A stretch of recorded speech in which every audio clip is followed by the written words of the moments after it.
My name is Hilary Godwin, and I have the pleasure of serving as Dean of the University of Washington School of Public Health.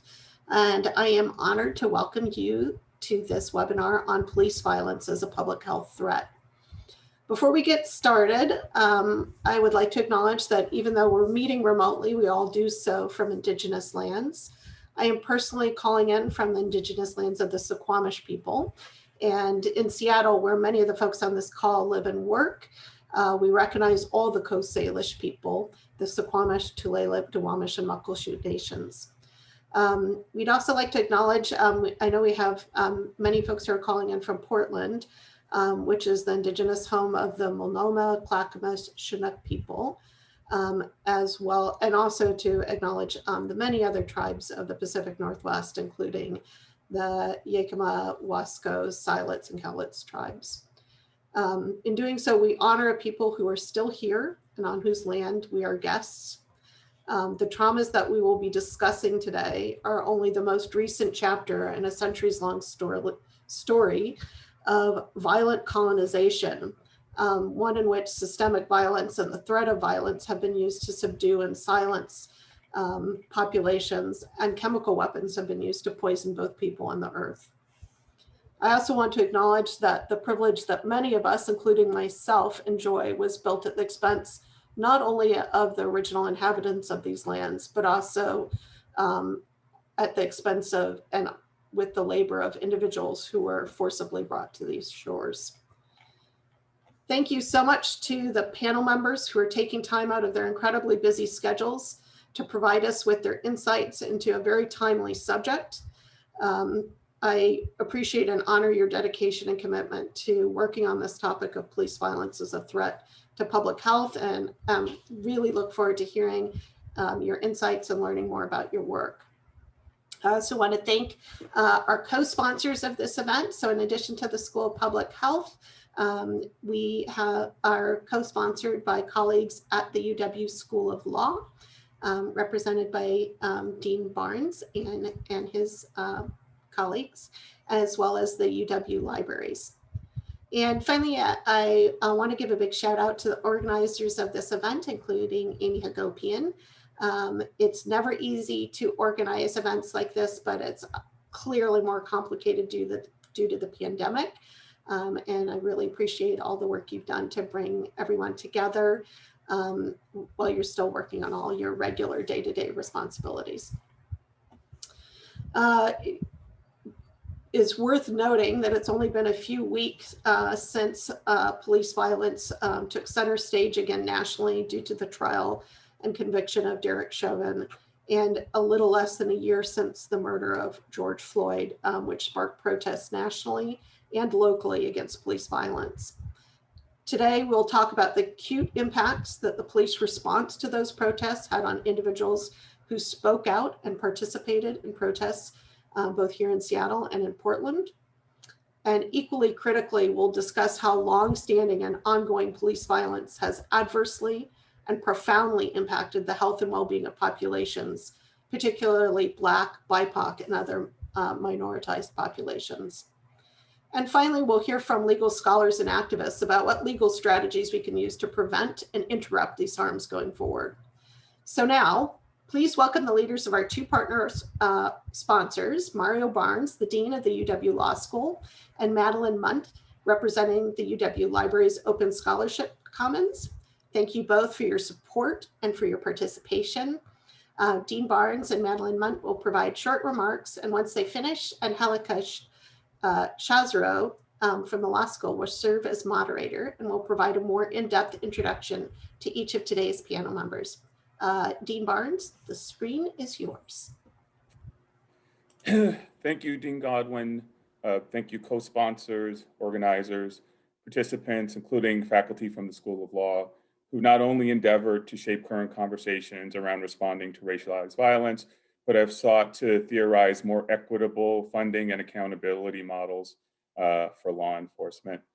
Thank you to our attendees for your presence and engagement here. As Dean Godwin mentioned, since last summer, the nation and world have been forced to confront a reality that Black, brown, and socially marginalized people across the globe have long experienced.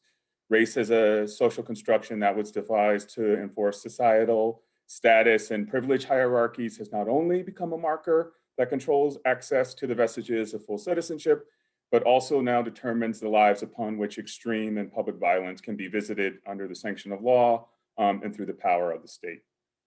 As we listen today, I call on us to think about these matters in a broad context. So as we listen to the public health crisis that has arisen around racialized police violence, though we will largely be speaking in a domestic context, I hope we will understand that this crisis is global. Though we will principally address violence at the hands of police, cases such as that involving victim Ahmaud Arbery and the shooting of protesters in Kenosha, Wisconsin by teenager Kyle Rittenhouse, provide examples that the perceived diminution in the value of the lives of persons of color has become a much broader infection than that which just belongs to the state. And finally, as we discuss the protests around the Black Lives Matter movement, we should take care to attend to the intersectional components of racialized violence that have led to the rise of companion movements such as Say Her Name and Black Trans Lives Matter. And so again, I thank you for joining us. I look forward to the important and necessary conversations that will take place within this collective. And I, like my colleague, Dean Godwin, am so proud of our colleagues who have taken this critical step to have a regional, national, and global conversation around this topic. So I turn it now over to Madeline Mundt from University Libraries. Thank you, Dean Godwin and Dean Barnes. It's really an honor to be here on behalf of the Open Scholarship Commons with this incredible lineup of speakers. The Open Scholarship Commons, or OSC, if you're not familiar with it, is a new community engaged in interdisciplinary space in the UW libraries, supporting knowledge creation and mobilization in service of open scholarship, so open research for the public good. We provide workshops and tools to support open access, open data, digital scholarship, citizen science, to name a few areas. We launched in 2020 as a virtual space, and we look forward to also offering a physical space when it's safe to do so. Our event today does many things. Among them, it takes an interdisciplinary approach to addressing police violence, bringing together speakers from multiple fields. It also brings together expertise from within and also outside the university and academia. And this kind of partnership and surfacing of community expertise and working together is at the heart of what the OSC strives to accomplish. Supporting and highlighting anti-racist and equity-oriented community-engaged work is central to open scholarship, and we hope to bring you many more events like this as we all struggle to make a more just world. Before handing things over to our moderator, I want to share two resources from the libraries. And I believe my colleague Reed Garber-Pearson will put links into the chat for these. First, I want to highlight a research guide led by Reed themselves, who is also helping to organize this event. This guide connects library users with resources that they can use to better understand arguments for defunding the police. And finally, briefly, I'd like to invite you all to next week's Going Public event, which is sponsored by the OSC and other units, for more conversation around the intersections of research, activism, and advocacy. With that, it's now my great pleasure to introduce our moderator.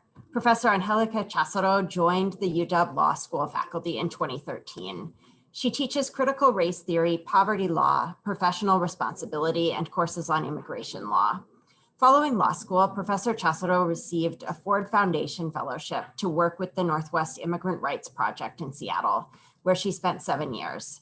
Professor Chazaro has been active in local and national movements to dismantle policing, prisons, and immigration enforcement, including the fight to shut down immigration detention in Washington State, no new youth jail in King County, and the campaign to defund the Seattle Police Department. Please welcome Professor Chazaro.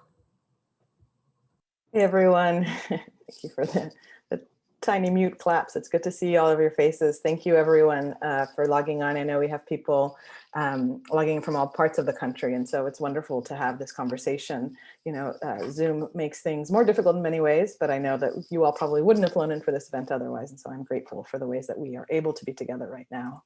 I also want to thank the organizers again for bringing us all together, particularly Professor Hagopian, Reed, everyone else has been providing so much support to wrangle people from such disparate backgrounds and such disparate schedules to bring us into this conversation. To kick us off before we keep going, I want to introduce spoken word artist Nakeya Isabell. Nakeya is a case manager and success coordinator for 11th graders at Cleveland High School, as well as a teaching artist in the community. She previously worked as a youth advocate and a mentor with Friends of Children Seattle for 5 years. Nakeya is a cousin of Charlena Lyles. For those of you who aren't based in Seattle, you may not know that Charlena was murdered by the Seattle Police Department in 2017. Nakeya will share a spoken word piece to set the stage for this conversation. Thank you so much for being with us, Nakeya. Thank you so much. Good afternoon, everyone. I'm honored to be here. Thank you, Ms. Hagopian, for the invitation. Today, I'm going to share a piece called Black Lives Matter Too. And, you know, if we were together, we would snap together. So I know you're muted, but if you all could just do this with me. Injustice is what I see. You see my blackness, yet life goes beyond what your eyes can see. Black lives, we matter too. You see my skin, yet I'm trying to see you. Ooh, ooh, black lives, we matter too. Black lives, we matter, we matter, we matter too. We take prayer out of our schools and Christ out of Christmas, yet it's interesting that we rely on the power of prayer when calamity hits. And we say, one nation under God, indivisible with liberty and justice for all, yet it seems as if there is no justice. And freedom is only a joke. We continue to lack unity that allows our streets to choke with red blood, and our marches seem to turn into criticized rallies, and the deception is only magnified by the media. You see the Black and the brown dye, yet we can't seem to stop talking about protecting the blue. The blue hues of death. Have we become immune to death threats? Many stories untold, yet I wonder if justice will ever be told to live. And since all lives matter, that means Black lives matter too. How would you feel if your life was at stake because of another's perception? And when fear pulled the trigger, pop, your family was left shaken to pay a debt of death. See, I heard fear is just false evidence appearing real, yet it's hard to distinguish reality when it's been distorted and covered up with lies. Yet my reality is my skin pigment will always be associated with Black. And wherever I go, I will be first identified by the color of my skin. You see, I'm educated, yet still hated.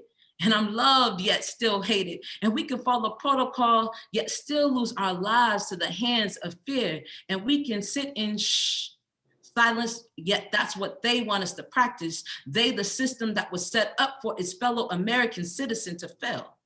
Restricting true freedom to prevail. And I'm not playing victim, yet we fall victim when our bodies hit the pavement and we are forced to return to the dust of the earth. Our hands are up. Please don't shoot. Check this country's history. It was built on the indigenous and the foreigners' back. So yes, I'm proud to be Black because like all lives, Black lives matter too. Injustice is what I see. You see my blackness, yet life goes beyond what your eyes can see. Black lives, we matter too. You see my skin, yeah, I'm trying to see you. Ooh, ooh, Black lives, we matter too.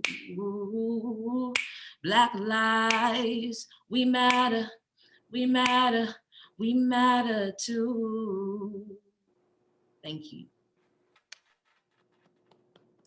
Thank you, Nakeya, for being with us so much today. That was such a great way to get us going and to get us started. And I want to build on your words and your reflections and set the stage for why we're doing this today, and then introduce our panelists and let them loose on your small screens.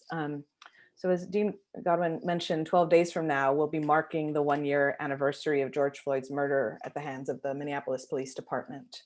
The worldwide protests against police violence and in defense of Black lives that the murders of George Floyd and Breonna Taylor set off were themselves marked by a brutal police response. In Seattle, this response and its public health implications is now fully documented on the website whose launch this event is partially marking. The marches have not stopped, and local groups like Black Action Coalition and others continue weekly marches. The pressure on SPD and other city leaders has not stopped either, with a call to defund SPD by 50% continuing to gain ground. Seattle's police budget was defunded by 11% as a result of protesters' unrelenting action last year, the first time the Seattle Police Department budget has ever shrunk instead of grown. The daily protest of 2020, as well as the occupation of the East Precinct and the surrounding blocks in Capitol Hill once police abandoned the area, forced a reckoning with the role of policing in Seattle. People began asking not just how can we hold police accountable, but what does SPD do, and why is the city spending nearly 1/4 of our general fund on policing and police pensions? The answer to the questions of do police generate public safety and well-being for last summer's protesters, as it has been for generations of Black and Indigenous communities, for people with disabilities who are disproportionately killed by police, for our queer and trans neighbors, for our houseless neighbors who continue to face violent police sweeps, was no, it doesn't.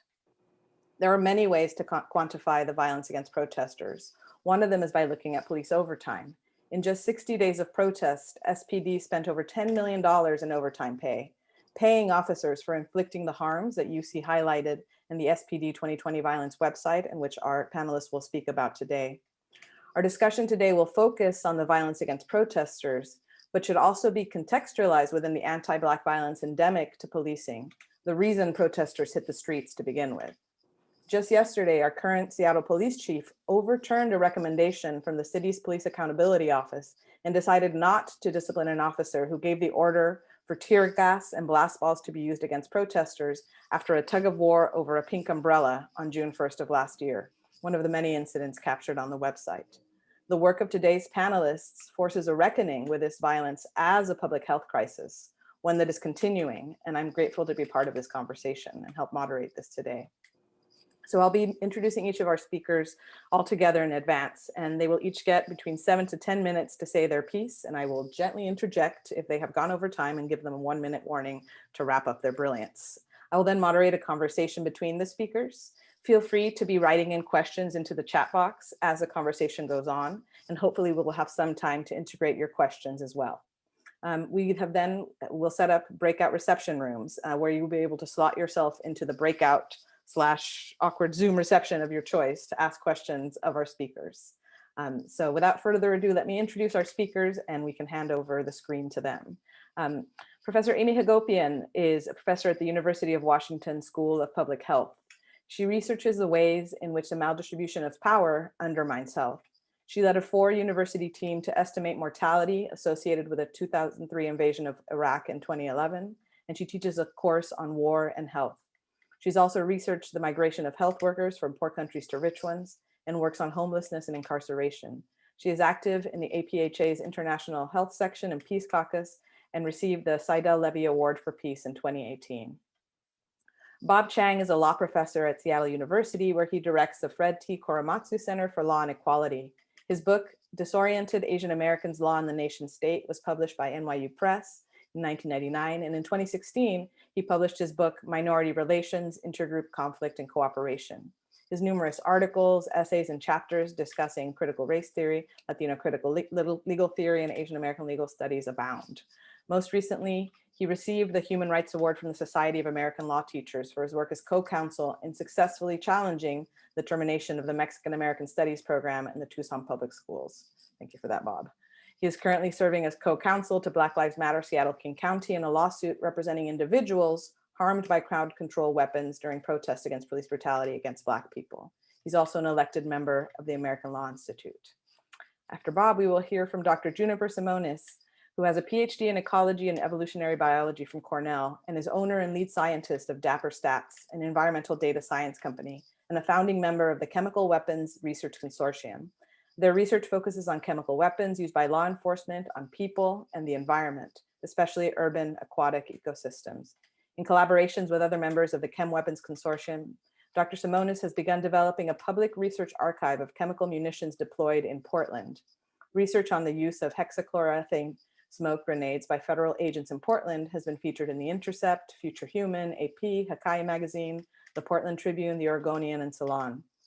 When not sciencing, Dr. Simonis is a 4-time World Women's Flat Track Derby Association champion with the Rose City Rollers.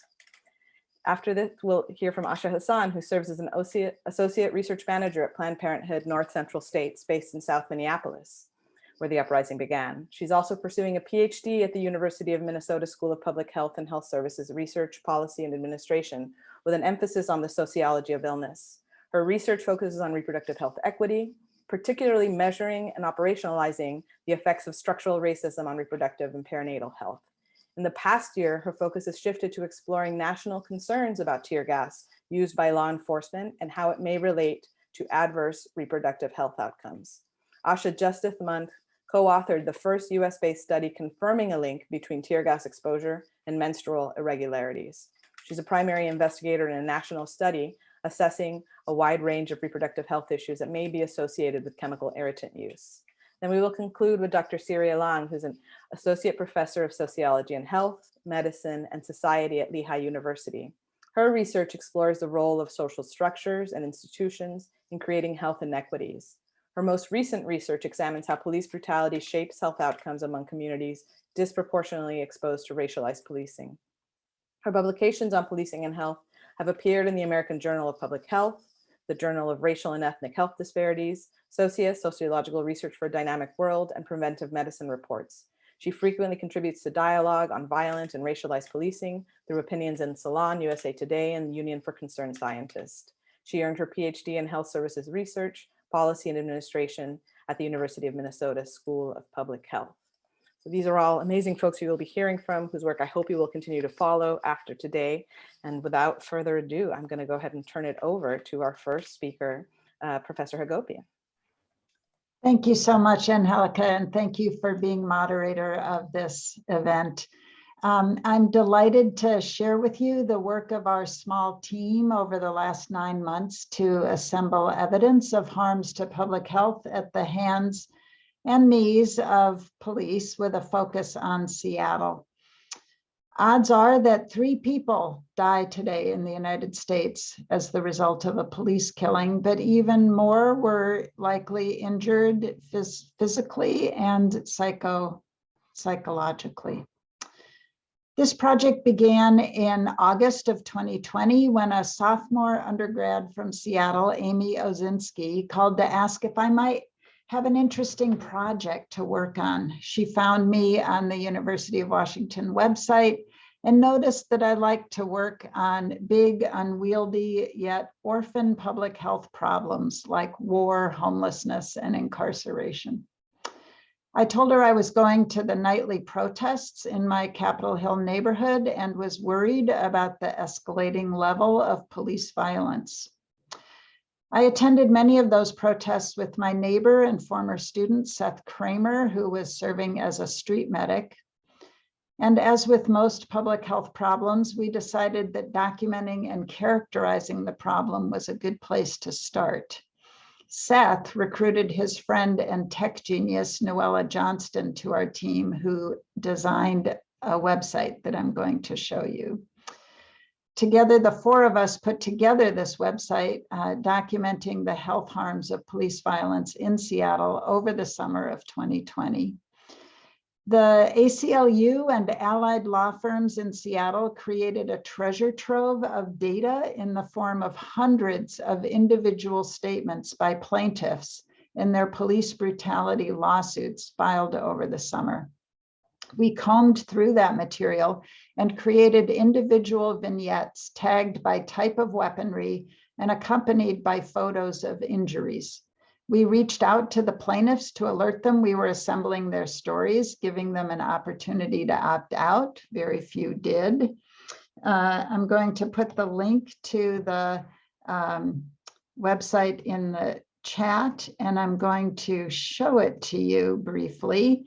So Nouela designed this website to be stark and dramatic. It opens with a timeline, and you can tap on the circles to see that we start our events in April when Governor Inslee issued his first shutdown orders.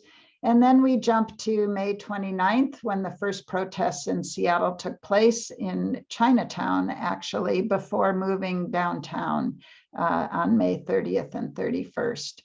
If you click on the All Incidents page and choose Blast Balls, you can open the first story and see that MH was a 17-year-old high school student who went downtown to the protests with their brother and brother-in-law to protest the killing of George Floyd and support the Black Lives Matter movement. They arrived at Westlake Center around 1 p.m., which is about when I arrived at Westlake Center that day. And they listened to speeches and marched around downtown. Around 4 or 5, the crowd they were part of was stopped by police blockade. MH and the group knelt with their hands up, chanting, "Hands up, don't shoot." And suddenly one of the officers ripped someone's umbrella from their hands, after which the officers began throwing tear gas into the crowd. People attempted to flee. They became separated from the people they came with. It was very chaotic. This is how I remember it. Suddenly, MH was running to put distance between themselves and the police. An officer threw an explosive device, striking them in the hand. They felt immediate pain, but couldn't see what was happening. Police were advancing, corralling the crowd out of Westlake Center. An SPD bike officer forcefully shoved this person, a 17-year-old person, I'll remind you, causing them additional trauma. As a direct and proximate result of the explosive device that struck them, MH suffered pain, trauma, and other damages, including but not limited to partially amputated thumb and shattering of the bones of their forefingers. Okay, you'll also see there's a research page with a list of academic papers, organizations that are in this space, things that we've done at the University of Washington, lots of links to various things, including we had Sam Sinyanwe here one year. Here are other organizations you could check in on. And then there are some reports as well. A little about us and how to contact us. So that's our website. And we hope that you are able to make use of it. Let me just say that this panel grew out of the idea of launching the website in some public way. We were delighted that the leaders in the School of Public Health and the Law School and the UW Library's Open Scholarship Commons all agreed this was an important public health, legal, and information problem and agreed to co-sponsor this event. Police violence isn't a public health problem the way hepatitis or car crashes or depression are public health problems. First of all, the police culture of violence is not recognized in a way that creates resources for academics or practitioners to study it, to teach it, or to intervene.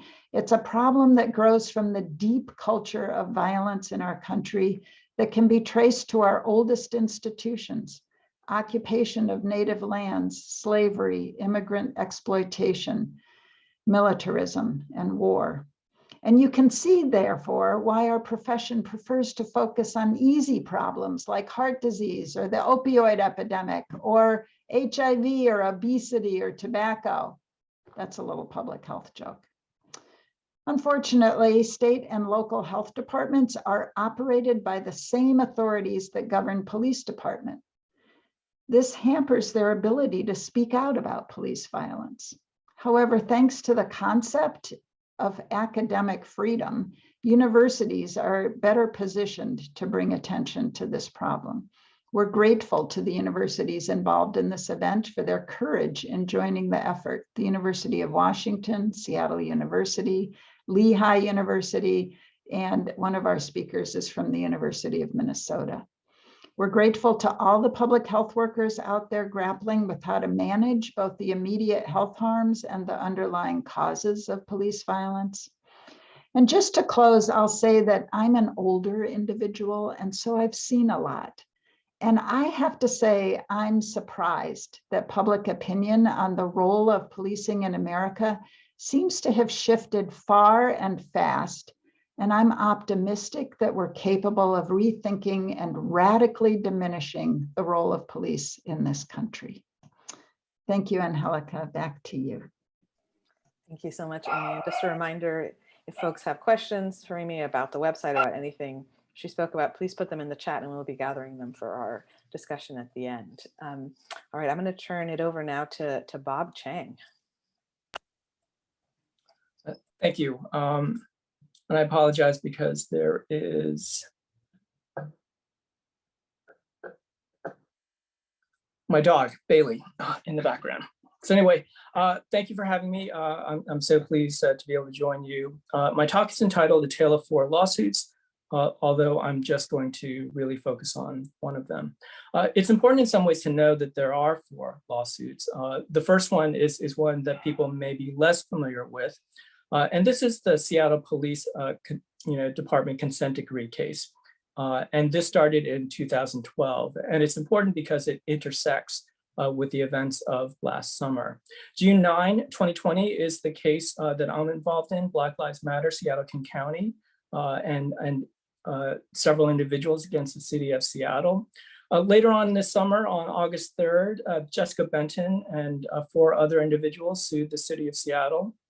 And part of their theory was that the use of crowd control weapons infringed upon their rights, First Amendment rights to protest, because they had to purchase expensive equipment in order to protect themselves.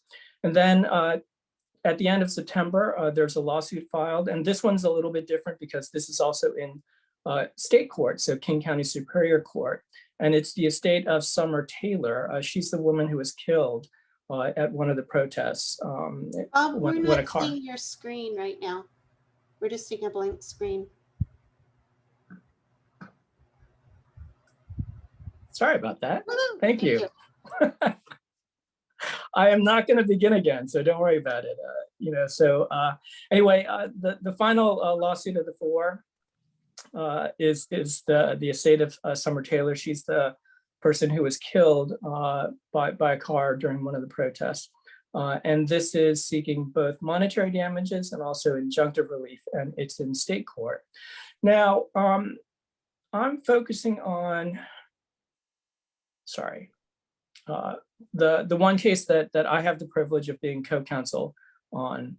And, Professor Hagopian set the stage in some ways, talking about some of the events immediately following the killing of George Floyd and the protests that erupted in Seattle and the police response to them, including the horrific injuries that she describes that MH suffered. On June 6th, David Perez, who's a partner at the law firm of Perkins Coie and my former assistant director at the Korematsu Center, texted me and said, we should talk. So I called him and he's like, we have to do something. We're all, everybody's glued to the screens, just horrified, seeing what is happening to the city, seeing what is happening to people who are protesting police violence. Now, he caught me at a point when I was a little bit down. Professor Hagopian talked about how, she's seen a lot. Well, I've seen a lot too. I've seen cities burn, I've seen protests, and I was tired. So to inspire myself, I watched a little bit of Selma. I reread the case of Williams versus Wallace. That's the 1965 case where they got an injunction that actually allowed the March on Selma. And then I called David up, and because I realized I'm in a position of privilege, to be able to say, oh, I'm tired. I can't be tired now. And so I said, let's do this. And then He arranged to meet with a team from the ACLU next Sunday. And Sunday around noon, we had a short meeting and everybody was like, we need to do something. And so we did. And 2 days late, so we just got to work. We gathered evidence, we called people, we went on social media, we looked up everything, and we filed our complaint and we filed a motion for a temporary restraining order. And a temporary restraining order is a short-term relief that a court can grant to put a halt on some of the practices. And so that's a way to get quickly before a court because a lot of times things in court take forever. As an example, the case that Professor Chazaro talked about that I was involved in Arizona, that was 6 years of litigation to get there. So anyway, it was very important to us. We built a plaintiff group that was multi-generational and multiracial, and that was very important. On June 12, there was a march that was planned by our client, Black Lives Matter Seattle King County. And this was actually the first march and protest that they had planned. And they had not planned anything before that because of the pandemic. They knew that Black people were, getting the virus at greater rates and suffering greater health consequences. And so they didn't want to encourage people to go out there. But they planned a big protest and it was going to be a silent protest, also in light of the pandemic. And so it's critical for us to get before the court. And we were so grateful that Judge Richard Jones granted the TRO and the march proceeded peacefully. Now, the other thing is that, law is limited in terms of what it can do, but it did turn down the temperature. Although the protest continued and although there were and continued to be incidents, it was not at the same scale, it was not at the same level as before the TRO was granted. But then the city of Seattle passes an ordinance that bans all of these crowd control weapons.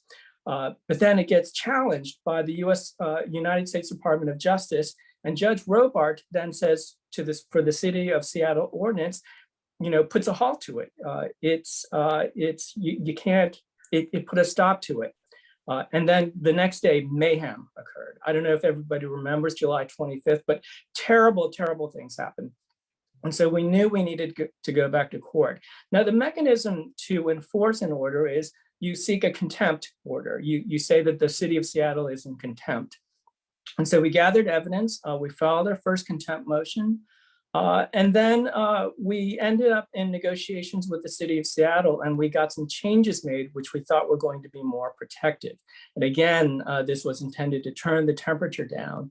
And we think it did for a little while, but things kept happening. August 26th, the Summer Taylor Vigil in front of the WSP headquarters. September 7th, Labor Day, the protest march that went to SPOG, and then other events on September 22nd and September 23rd.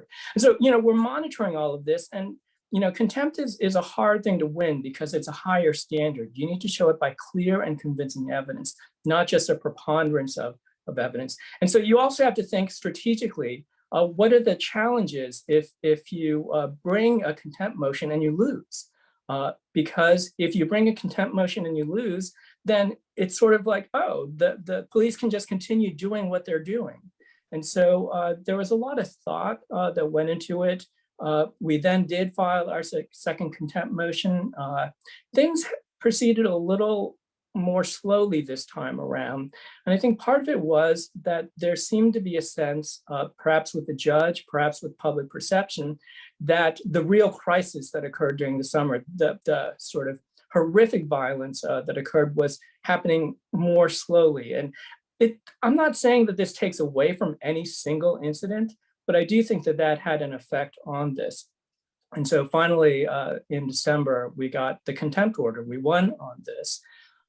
And in some ways, when we're doing this work, we're very mindful that law is not, and trying to do things through the courts doesn't always accomplish everything that you want to do. We understand that law has its limits. At the same time, we do think that we wanted to try to create space for people to feel like they could be a little bit safer, some measure of protection. And we do think that the orders that we got did that. We think that the orders that we that we negotiated for were the most expansive of any of the orders that a court gave around the country. But again, our posture now is we continue to monitor. If we think that they are in contempt, we go back again. And it's not the most efficient way to do it, but that's the role that we are playing in this. And so I believe I'm at the end of my time, and so I'm going to turn it over now. Thank you. Thank you so much, Professor Chang. I'm going to go ahead and turn it over now to Juniper Simonis to keep our conversation going.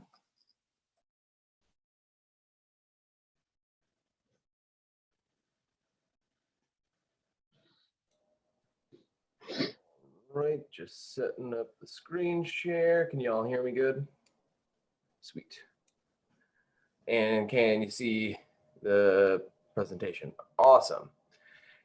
All right, so I'm going to talk a little bit now about the environmental and human impacts of chemical weapons, which are a prominent tool that's being used right now by the police state, in particular in response to Black Lives Matter protests and other racial justice protests, which is the most recent in a long chapter of chemical weapons use by police against racial justice protesters in America. And you might be curious why somebody who daylights as owner and lead scientist at a stats company is doing anything with chemical weapons toxicology, right? Like that's a little bit of a weird leap. But as sort of mentioned early on, I have a background in ecology and evolutionary biology, and in particular, biogeochemistry and environmental biocomplexity. Now, those are really big words. Basically, the idea is that ecosystems don't just include the organisms that are in there, but also include the minerals and the geology that mineralizes, et cetera, right? So you have nutrients and chemicals moving through an ecosystem that impacts the organisms in it. And yes, at one point I was in fact the world's coolest uncle. But now we're out here in Portland, right? And so finding myself in these racial justice protests downtown, predominantly, in front of what's known as the Justice or the Injustice Center here. This is where the federal courthouse belongs. Basically, as you can see from these this overview and then the closer in map that shows some of the underground sewer lines and stuff, this is basically right next to the river. This is the Willamette River that runs south to north in downtown Portland. And the areas of predominant protests that incur chemical weapons responses in Portland happen within, as I would say, a stone's throw of the river. And even worse than that is the fact that the stormwater system here, which I've highlighted, actually drains from the street directly into the river and out a culvert with literally no treatment. This is like the old downtown Portland infrastructure. And this work got me back into the field for the first time in a long time. And I have in fact gone into the culvert and been looking in particular to try and understand what some of these chemical weapons are doing in the environment, and going out to just see in general what's in these areas from a habitat perspective. And lo and behold, I find chemical weapons literally intact in the culvert, having washed downstream. And also find, so that's a pepper ball, or it's a wrap for powder ball, and those are, these right here are chemical pellets, right? And so just a little bit closer in zoom. You might be like, Juniper, how do you know what those things are? Well, I've stared at way too many chemical weapons, but if you want to figure out what they are and don't want to have to stare at that many chemical weapons, we've made this library. So here's the plug for this library that we've been working on. It's myself and some other folks, including a PhD archaeologist, Kate Ellenberger, who are building out a library of chemical weapons that have been deployed and recovered or not in Portland. And what you'll see is that, yeah, this in fact is a Rap 4 Pava less lethal. It's not technically a pepper ball. And the scat over here is what goes into a 40mm casing and gets shot out. Now, this is bad for a whole heck of a lot of reasons, right? Like we're talking about not just diluted chemicals making it into the river. Now we're talking about like actual, like intact chemical weapons with potentially unreacted chemicals inside. And so as a scientist and somebody who wants to know what exactly is in this stuff, I go to the safety data sheet, right? And even just on the first page of the safety data sheet, you can see down here at the bottom, not only is it toxic if swallowed and toxic if inhaled to humans, this is for CS, right? This is your standard quote unquote tear gas in a colloquial sense. It's not only telling you that it's toxic if swallowed or inhaled, but also that it may cause allergy or asthma symptoms or breathing difficulties if inhaled, right? So like, this is what it tells you on the first page, not pulling any punches. You get to the second page and we also have problems here, and you might not be able to see it very well at the top, but I'm just gonna blow it up, right? It's toxic to aquatic life with long lasting impacts.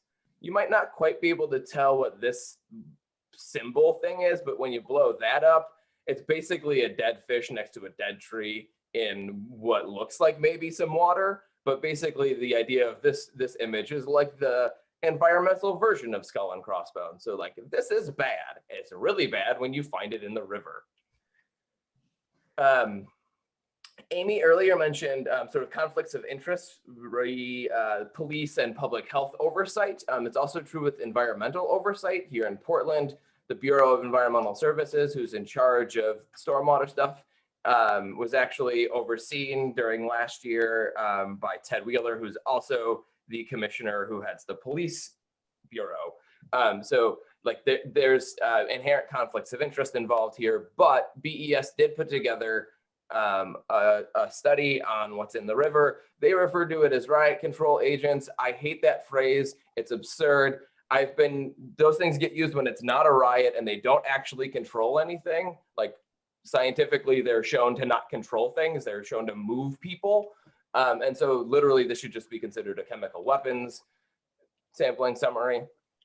And there's a whole lot of numbers and data and stuff in there. But if you just highlight like the key take homes, barium, chromium, hexavalent chromium, see Aaron Brockovich, lead, zinc, all heavy metals that are all elevated underneath the protest site relative to upstream in the stormwater system that drains down into the river. We also see elevated levels of chloride and perchlorate, which means we're getting salt pollution as well. So this stuff is what's getting into the river, and this is why it has long-lasting impacts, because we're talking about heavy metals which bioaccumulate. So that's only half of the story or something, because there's another site downtown it's on the south waterfront, it's not technically downtown in Portland, where there is a ICE building where they rent a property to house people that they are deporting, and it happens to be right next to a public charter school. So that's really great. Because ICE decides to use chemical weapons there all the time. So the picture from the front, from the top, that is a picture. Here's the ICE building in the background behind gas. And this little fence over here, that's the corner of the schoolyard, right? So they're like dropping chemical grenades, like literally 10 feet from the schoolyard. And then even on the schoolyard, as we found.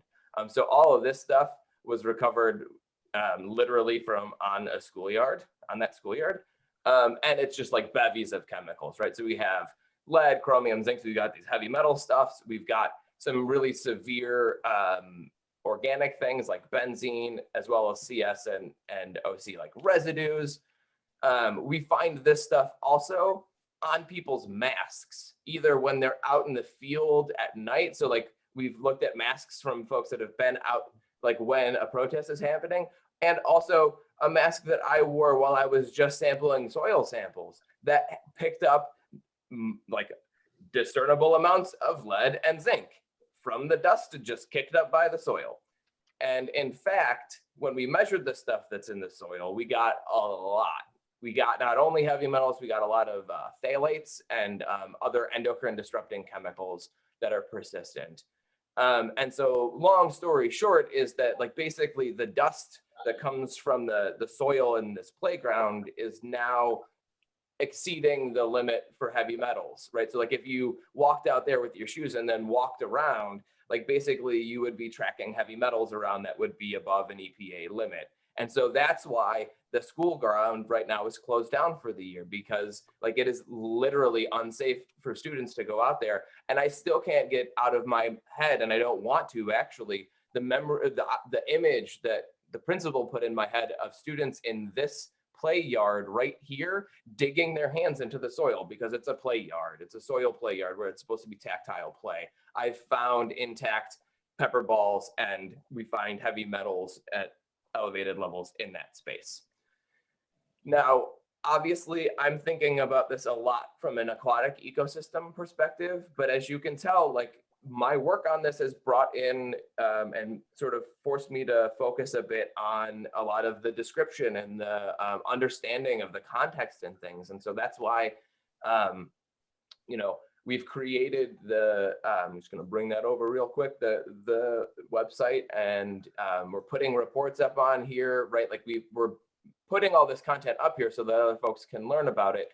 But really, like I'm most interested about what's happening to the critters in the river when these heavy metals get down into there and get up in through bioaccumulation into fish like salmon that spawn in this area that are then either eaten by protected sea lions or in fact are like really critical part of native culture and community and belief and resource use in the area. And it's really important for me to highlight and call attention to this being yet another instance of my ancestors and myself and my people colonizing this particular space of what we now call Portland and using any means necessary to salt the earth, to keep Black people out and to drive Native folks away. And so it's important for me as I'm doing this research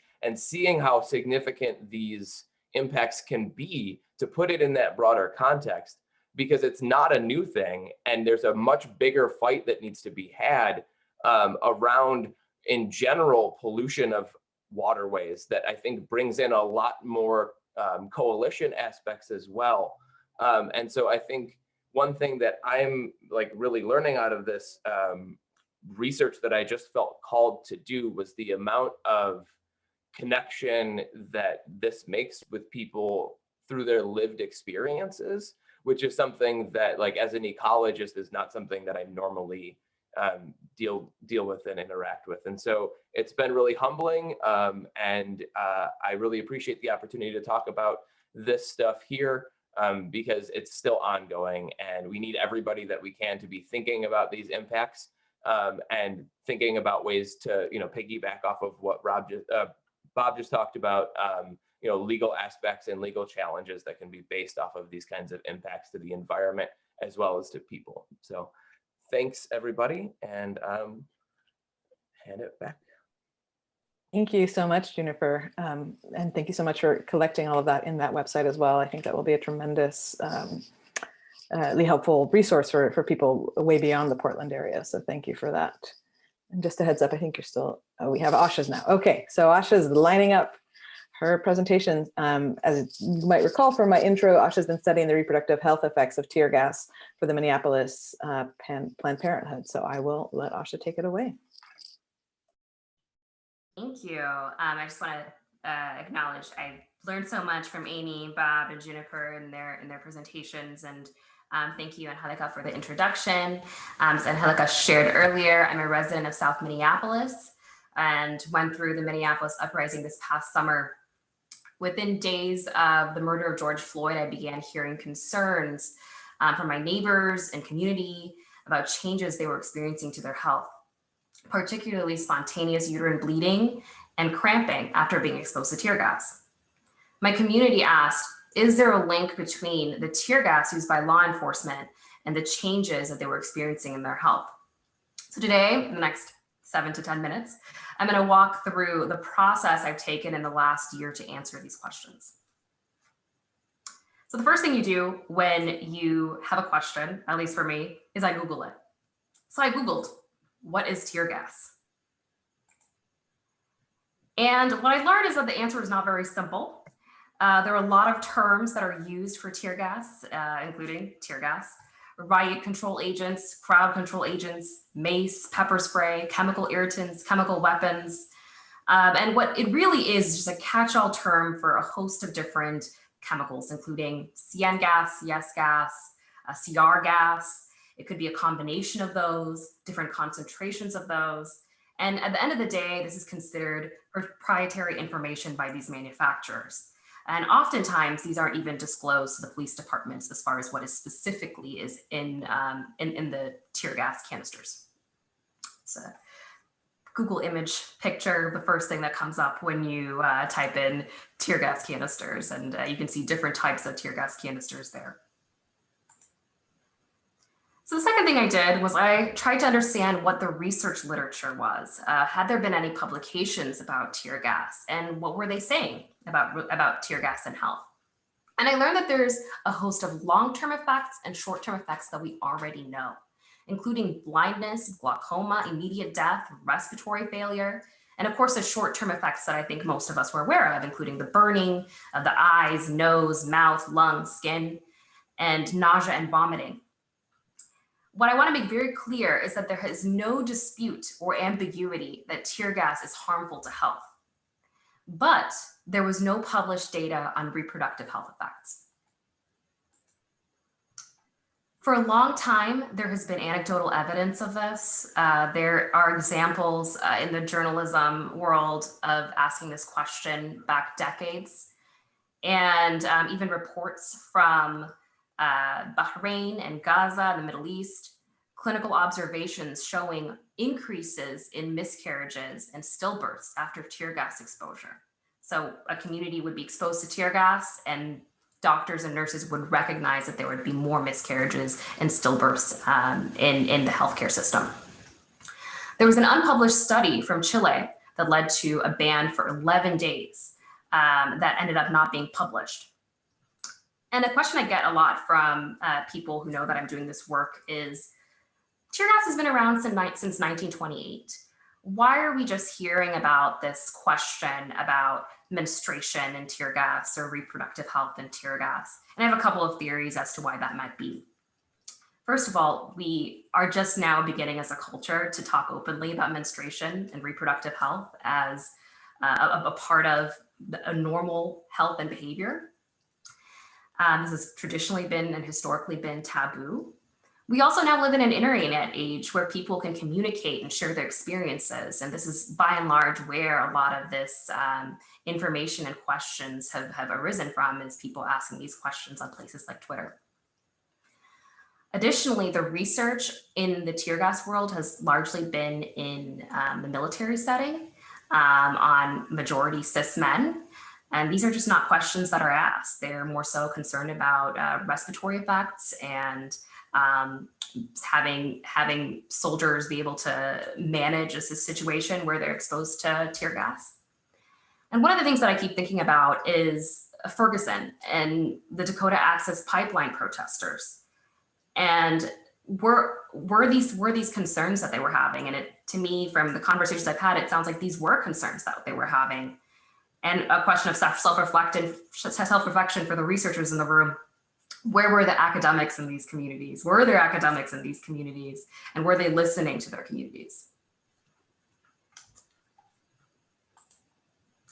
So since this body of work before 2020, there has been a host of protests across the country, including in my city of Minneapolis, and in Portland and Seattle, and lots of other places that has given a rise to these new questions, and researchers have stepped up to the plate in order to ask these questions.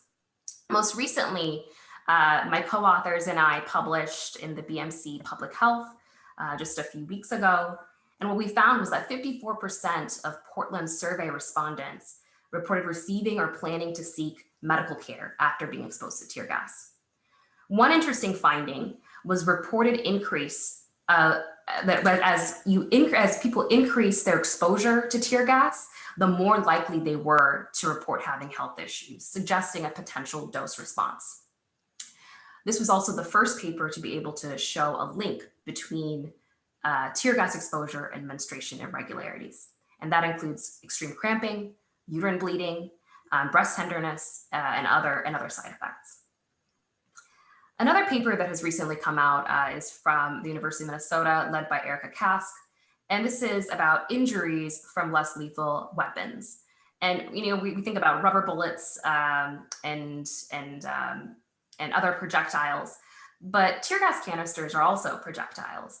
And when they're deployed, the tear gas canister also shoots up with the tear gas. And from that, we have noticed a rise in skull fractures and physical injuries associated with that. So where do we go from here? I'm currently working on a survey-based study that's going to go into greater detail and to understand these reproductive health questions that we have associated with tear gas. That's with the Planned Parenthood, North Central States, and University of Minnesota. I think that is a line of questioning that needs to be further explored as far as what could be the potential reproductive health effects, especially as we learn about this association with menstrual irregularity. Another goal is, I think, to collect data that isn't self-reported. I think self-reported data is very important and it's the first step, but we need to be able to identify ways to ask these questions in electronic health records, in prospective studies, and in other avenues to gain evidence. And of course, to make policy change. There's a lot of conversation, I know, here locally in Minnesota, as well as across the country, about chemical irritant regulation, which chemical irritants are not regulated by the FDA or any other group or entity the way anything else we consume is, or potentially a chemical irritant ban. And so cities and localities and states have taken the steps to start implementing these policy changes.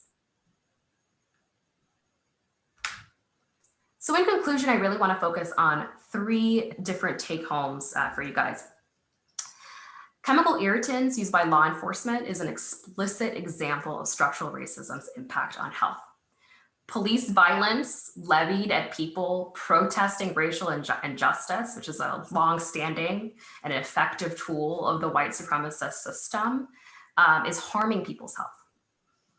I also want to make clear that at this point, we don't really understand what specific pathways could be explaining how or why tear gas is potentially impacting reproductive health. There's a lot of theories about that. Endocrine disruption, stress, pain receptors, and that's something that we still have a question about that hopefully we will be able to elucidate as we gain more information about this topic.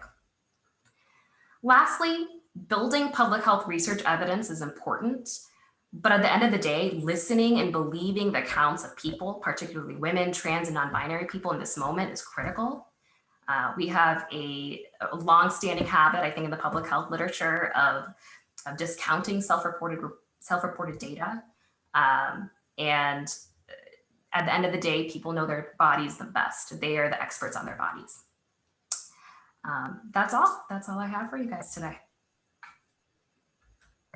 Thank you so much. And just a reminder, if you do have questions that you want any of our panelists to be answering, you can go ahead and put them in the chat, or if you want to just send them to one person, you can send them to Amy Hagopian, who is gathering them for our discussion. So don't be shy, we want all your questions. All right, now we're very excited to hear from Sirry Alang, who just last month published the paper, White Supremacy and the Core Functions of Public Health. Take it away, Sirry. Thank you so much, Angelica, and thank you, Dean Godwin, Dean Barnes, Madeline.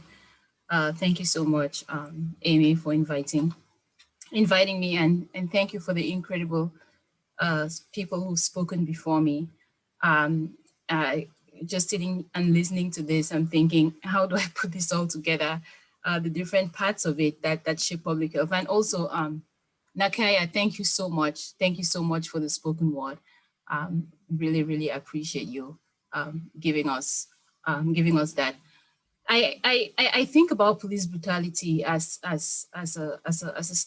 public health issue, like we all know, as a social determinant of health, simply because it shapes the way different populations, Black populations, indigenous populations, Latinx populations, Asian populations, it shapes the ways in which people live, and it shapes the ways in which people die. And I try to talk about police brutality by stepping away from the most blatant forms of police violence. As I think about, the use of chemical weapons in response to blatant acts of police brutality and police-caused homicides are one. But I think about police violence that encompasses psychological violence, emotional violence, neglect, assault, intimidation. And so in most of my work, when I look at police brutality, I think about how many times has a police officer threatened you for nothing? How many times has a police officer pointed a stun gun at you for nothing?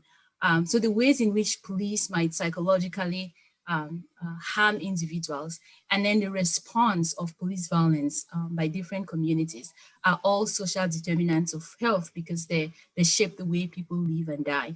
And one of my earliest works thinking about police brutality really focused on the health of Black people. And I was trying to examine some of the mechanisms or the pathways that police brutality harms the health of Black populations. And of course, the most blatant form is that people die. But then there are a lot of people who experience police violence who do not die. There are more people who do not die from police violence than the people who die from police violence. There are more people who are psychologically harmed from police violence than the people who die from police violence. But there's also the aspect of police violence that we don't really talk about that really affects health. And that is the racist public reactions that cause stress. So think about questions about the records of Jacob Blake, the records of George Floyd or Eric Garner or Mike Brown, as if they deserve to die. Right, Nakeya Bryant, who held a weapon and attempted to use a knife in what they have described as self-defense, and we see how the right to use a weapon or the right to stand your ground or stand your ground laws would apply to folks like George Zimmerman, would apply to another teenager, 17-year-old, heavily armed Kyle Rittenhouse, but would not apply to Nakeya Bryant. Not to 16-year-old Black children, not to 16-year-old Black girls. And then the policing of how we express our grief from policing, right, also has health consequences. Right? Also devalues the lives of people who protest policing. The arrest and I think about the incarcerations. Professor Chang talked about sort of the whole legal system that gets set up and the whole impact of navigating that and dealing with that. This empowers communities that are disproportionately policed. There's a significant amount of grief, medical bills, funeral bills that all cause financial strain, and they're shaped to further disenfranchise communities of colors, further marginalized communities of color. I think about police brutality as also really gendered, the ways in which it affects the lives of Black people who identify as men. We know that police brutality is one of the leading causes of death among young Black men. It kills more Black men than diabetes, kills more Black men than upper respiratory diseases. And Black boys and Black men are over 3 times more likely to be killed during an encounter with the police than their white counterparts.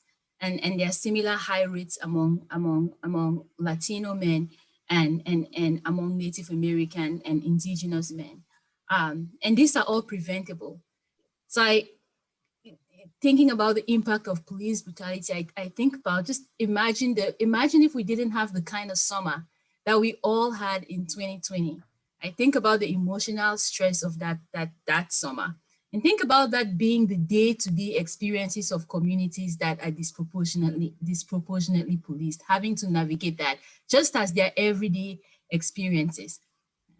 There's research coming from a colleague and friend of mine who's a sociologist at Emory University. Alice Sewell, and they've looked also extensively at the work of racialized policing and its associations with illness, but also the ways in which it's gendered. And they would often say from their research that violence policing or police violence kills Black men right away, straight off the bat, and it makes Black women sick. Then there's been research that connects police violence and the anticipation of police violence with maternal mortality, right? So Asha was talking about reproductive health. And so women who are pregnant, there's a connection between their anticipation of police violence and their mental health outcomes. A colleague and I are looking at the connection between what happened in 2020 and birth outcomes among Black women in Minneapolis and in other cities in the US. One of the things that researchers have known for a long time, and I'm sure a lot of us know, is that communities that are disproportionately policed have greater distrust of institutions in general, greater distrust of police institutions. So they believe, and we believe, that the police will not protect us, that the police would kill us on the streets, in our beds, in front of our children. We would not call the police when we are in danger. We will not tell the police about potential safety threats in our communities. And it is a public health issue. But this mistrust is not just about the police. It's about the system. So Amy talked earlier about how all of our systems, our main founding systems, the ways in which our society was established in and of itself is violent. And so that mistrust of the police is about mistrust of all of our institutions. And so it doesn't matter whether it's the police or whether it's our educational institutions or whether it's our housing or transportation institutions. The man is the man, and people cannot trust the system. People cannot trust the man. We have to think about ways of dismantling that. My own work recently also demonstrates how police brutality doesn't just shape mistrust in the police, it shapes mistrust in our medical institutions. It increases mistrust of healthcare providers. It increases mistrust within healthcare organizations, and it makes it less likely for people to seek healthcare. We're in the middle of a pandemic. Groups of people who are disproportionately impacted by COVID-19 are the same people that are disproportionately exposed to and impacted by police violence. And this is how structural racism really works. So the ways in which we experience life in one system shapes the ways in which we experience life in another system. And so dismantling police violence and police brutality and racialized policing, it's not just about the policing, it's about how white supremacy is grounded in all of these institutions and how they work hand in hand to oppress Black and Indigenous and other communities of color. There are many public health implications of police brutality. And one of the things that I think about is just not even the experience of police brutality, but the anticipation of police brutality itself. It is an anticipatory stressor. And anticipatory stressors are stressors that people worry about, that think about, they think that it might cause future harm. They think that it might shape their health outcomes. And sometimes these stresses may not actually occur, but the fact that they are there, they create vigilance and behaviors that we then engage in to avoid or navigate whatever stressors that we predict or that we anticipate. And these kinds of anticipatory stressors are associated to tons of chronic conditions among people. And so one mechanism that connects police brutality or anticipatory stress even to health outcomes is just trauma. The trauma from experiencing police brutality, the violence of watching that, the violence of dealing with and navigating with and participating in protests against police brutality, responding to police brutality, defending the lives of people who've been killed by the police, saying that you're concerned or worried about your life because of the police, having people say, oh, don't worry, just do this, just do that, just listen. All of those things shape health outcomes. And so as we have these conversations, right, thinking about our response to policing, it's important. I urge us to not think about policing as a distinct structure. Policing is like any other institution.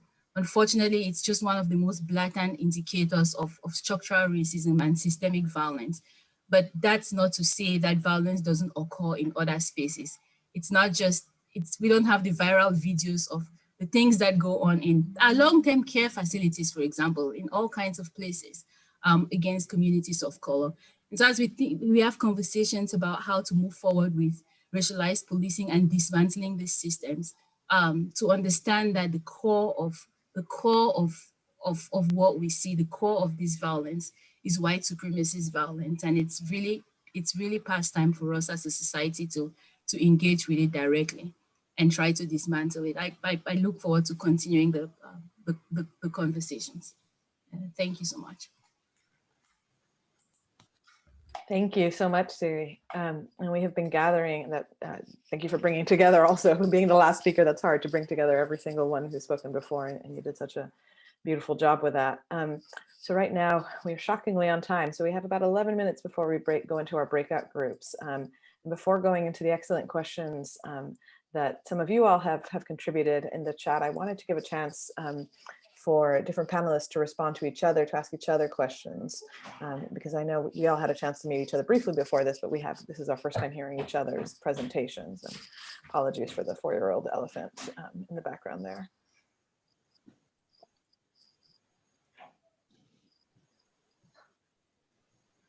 I want to go ahead because when Amy and Bob talked about having been around for a while and having seen a lot of things change. And my question is for you, Bob. What are some of the changes that you've seen in the legal system in response to this? And I think about Trayvon Martin, right? Like, we were all shocked. A lot of younger people that I work with were quote unquote radicalized when George Zimmerman was acquitted. And like, how is that? They wondered how that's possible. What have you seen in terms of, you know, the holding police officers accountable? How has that changed? So, I mean, primarily, you know, I think I was coming from a place of discouragement because most of the time I've seen things not change. And so there would be a horrific act of police violence. One of the sort of formative experiences in my life was the beating of Rodney King, captured on video, right? It was on video also. And yet the 4 officers walked. LA burned. There were other cities that burned. There was a feeling maybe that the protests would bring about some change. But most of the time, in my lifetime, I've mostly witnessed that things didn't change. And so that's, again, why in some ways I was coming from a place of being a little bit discouraged. But each time one of these things happens, when Michael Brown happens and the Ferguson protests happen and spread around the country, there's this moment in me where hope springs, eternal in some ways, like maybe this time will be different.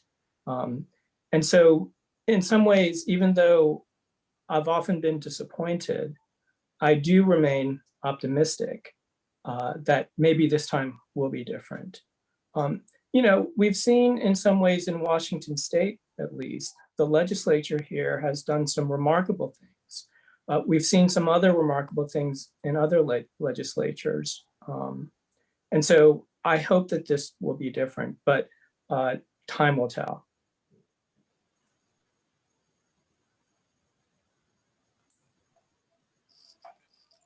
Good. Juniper, Amy, Asha, I don't know, or Bob, have you had any questions back for anyone else you heard from today? Yeah, I kind of wanted to bring up something from what Sirry, what you talked about in your very great presentation in terms of just like psychological torture, basically of interacting with police or feeling the threat of that interaction. And something that So we talked here about chemical weapons, but something that we've experienced now in Portland, and I know is a dominant thing in the Twin Cities, Minneapolis, St. Paul, and some other places, is the use of aerial surveillance.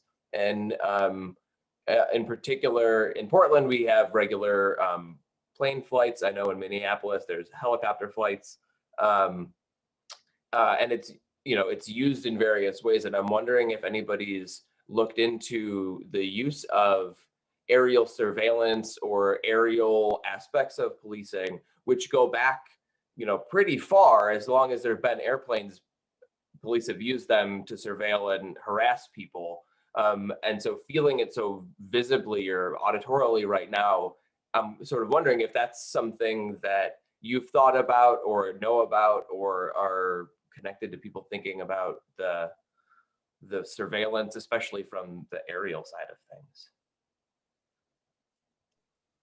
No, it's not something that I've looked at, but I can see how really important that would be. I have a colleague that's currently looking at sort of your distance to a protest, how far away you live, and what that just means also is that you're more likely to be exposed to everything, the tear gas, the whatever the violent responses is to the previous violence or to the original violence of policing. But I can imagine that would be, I mean, just thinking about looking at the mechanisms that connect these kinds of things, it's just the sense of surveillance to public health. I think I can see that being that increasing hypervigilance, especially in communities that are disproportionately policed, that then might, you know, increase the anxiety or the anticipation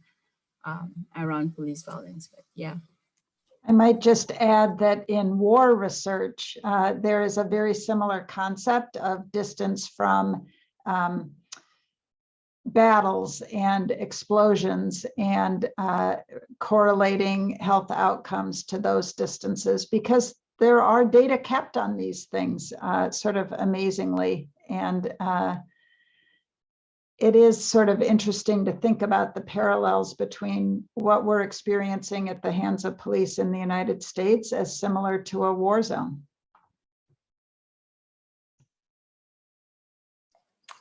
Yeah, thank you for that, Amy. I was thinking about that in your previous research and the ways in which, you know, I can see a through line in the work that you've done, and that's one of the through lines. You know, thinking about Asha's work on mapping who are the people most likely to be impacted, to have their menstrual cycles impacted, probably overlaps with the people who are most likely to be impacted by police brutality, right? Yeah, I wondered if others, I don't want to, I will ask many questions, but I would love for you all to talk to each other.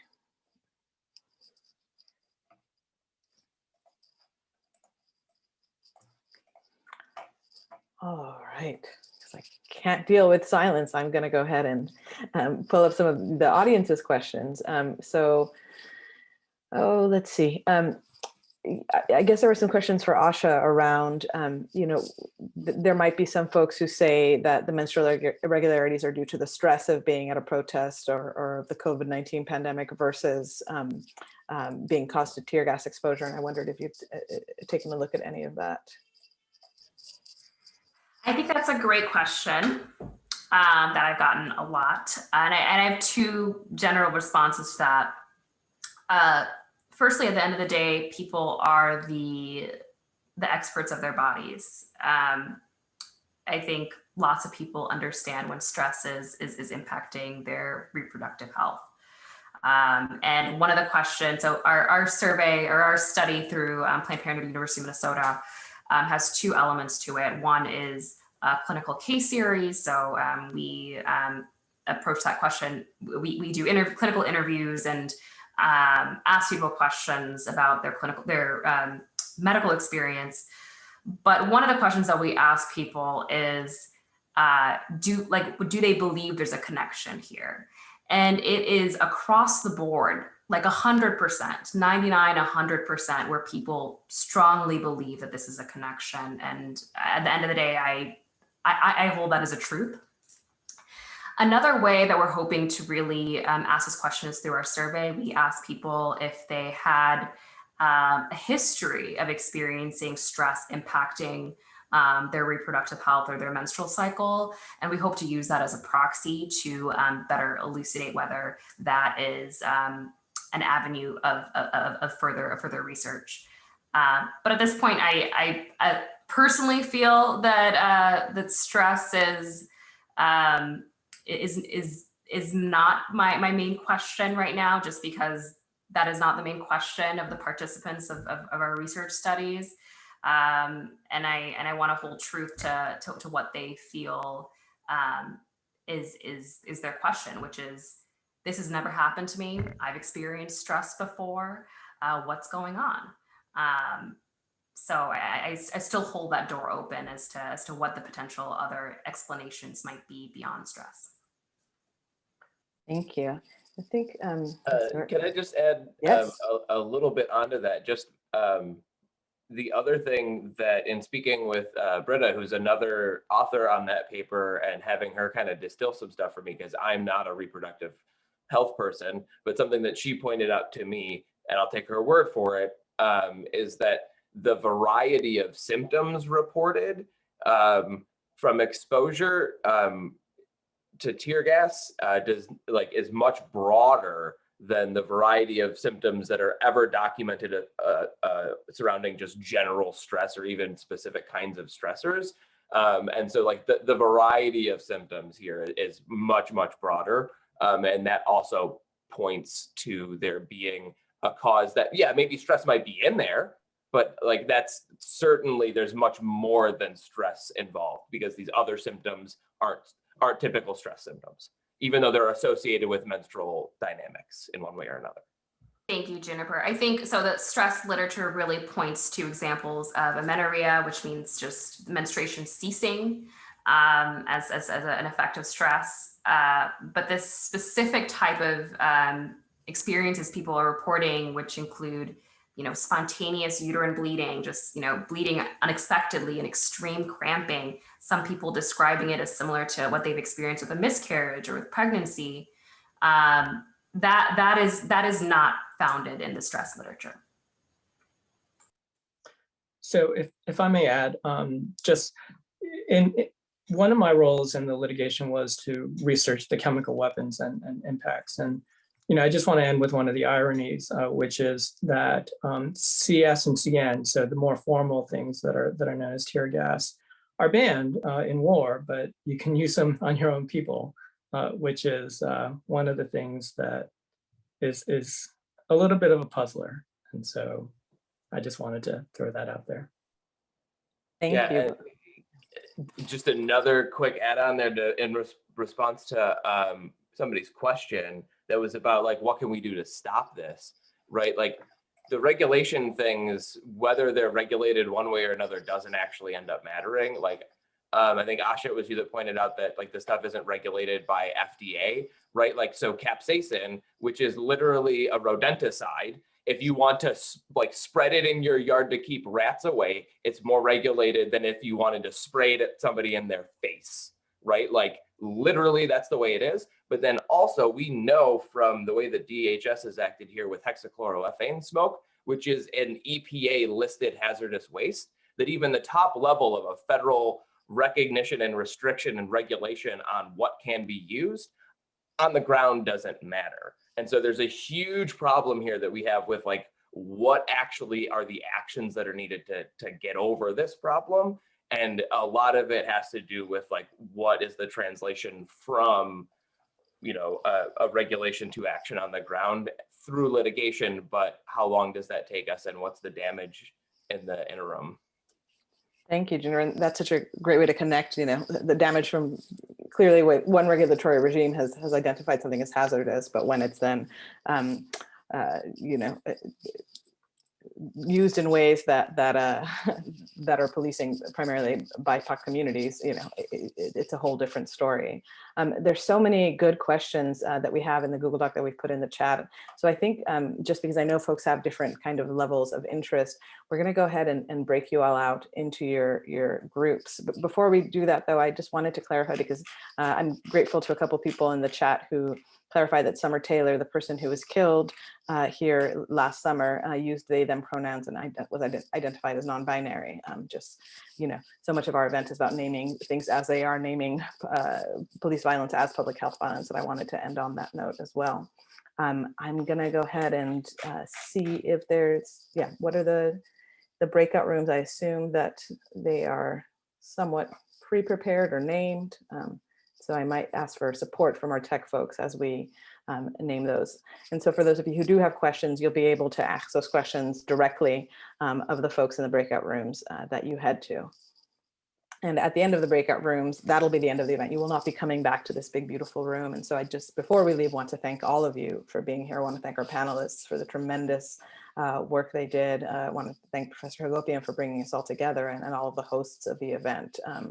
I hope this is the beginning of these conversations. You know, I think identifying the problem is one thing. I think a lot of folks were starting to have a very interesting conversation in the chat about what is the response, you know, is the tensions between reform and abolition, the tensions between legal regulation, outright banning, you know, and the defunding the police so that there are less contacts between the public and police. You know, all of those are things, I think, conversations that we need to keep having. Let me check in with Amy about the rooms. Yeah, so we're going to let people choose their own rooms, and the rooms will be, we can't really label them, so I'm going to number them in the chat. So the room number 1 will be Juniper and Asha. Room number 2 will be Sirry and Amy and me. And room number 3 will be Angelica and Robert. Okay. Thinking that made some sense, but maybe it's more arbitrary than not. So I'm going to create the rooms, 3 breakout rooms, and everyone can choose. Remember the number that you're trying to look for. Can you go back and forth from one room to another? I think so. If they come back to the main room, then they should be able to get assigned to another. And then room. rechange. Yes. Yeah. We will not be recording in the breakout rooms, however. So this is the end of the recording for purposes of people who will be looking in on this later. This is a reception we're going to now. Grab your drink of choice and I'll see you. Exactly. All right, here we go. I'm creating the rooms. Everybody should be able to choose the room of their choice. Number 1 is Juniper and Asha. Number 2 is Sirry and Amy. And number 3 is Angelica and Robert. And yes, we will not be coming back. So thank you everyone for being here. A true appreciation for this.